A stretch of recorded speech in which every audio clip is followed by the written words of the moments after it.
Hi class, how are you guys doing? How was your weekend or how was your week last week? Are you guys learning a lot? Um, we are moving right along. We are halfway through the course now. We are week 4, lecture 4. How are you guys feeling this week? You guys think you are doing okay?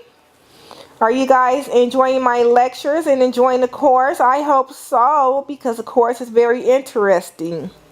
Psychology is an interesting field for you guys, and I'm glad you guys took up the time to take my course. I hope you guys learning a lot. Well, this week we are on topic thinking, language, and intelligence. Thinking, language, and intelligence is very important in the psychology field. It really, really is. You have to think. You have to be, as a psychologist, you have to be at least somewhat intelligent. And it's just very important in these type of fields. How we want to re-emphasize the importance of laboring with the words feelings expressed by your child. This is important both before your child begins speaking and after she can talk. With normal development, children tend to begin speaking between at about 1 to 3 years of age. However, before they begin to speak, they can understand, learn, and respond to language.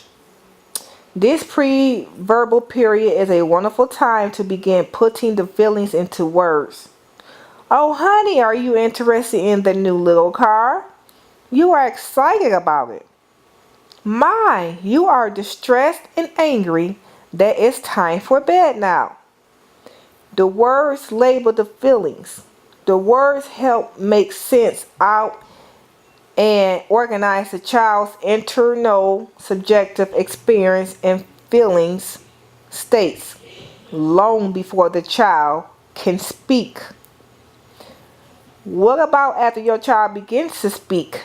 Now comes the time for a translation from your child's imperfect words to his or her feelings.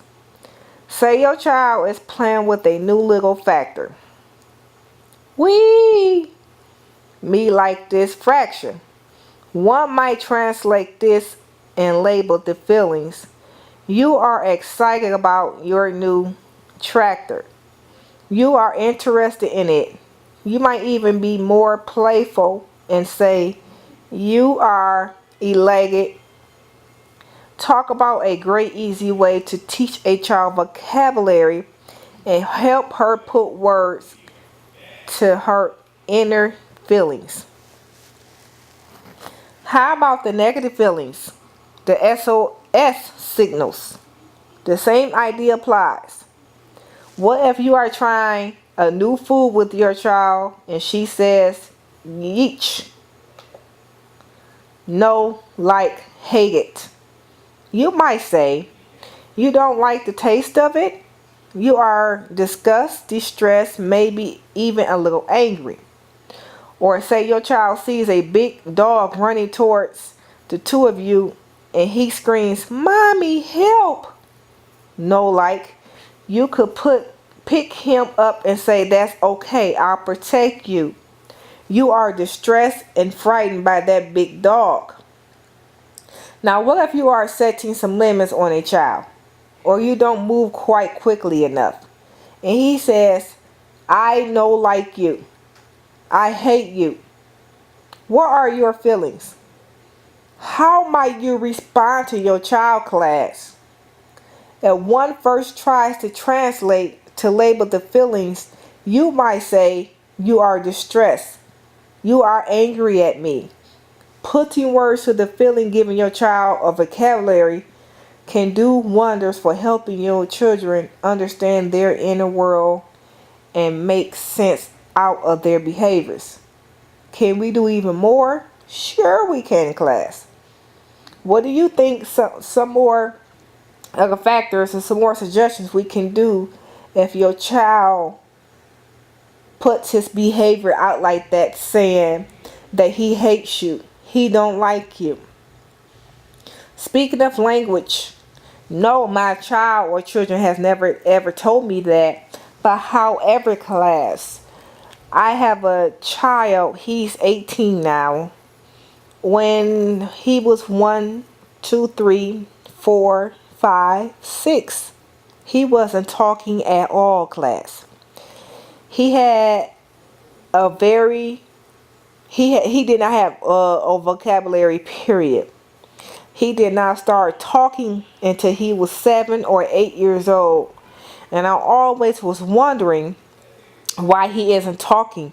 Why he isn't talking.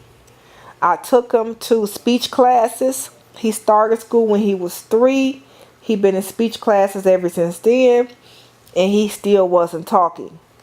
How my son was communicating with me at the time, he used to point to everything that he wanted. He didn't really used to talk at all. So I have to guess sometimes what he wanted to say or what he wanted to do. I really, really had to guess, and I really didn't like that. But now he's 18 years old. He could talk to the fullest, well, at least halfway to the fullest.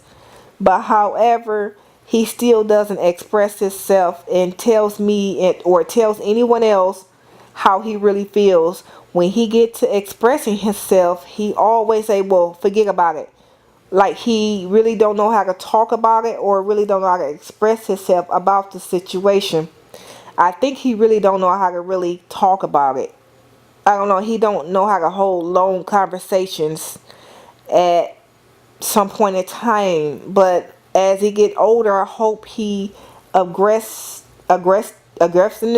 this and change his ways about talking, because he's going to have to communicate with others when he get older. Well, class, that's about it for this lecture. And if you have any questions, please shoot me an email and I will be happy to answer any questions that you might have. And I hope you enjoying this lecture, and I see you guys in week 5. Talk to you later.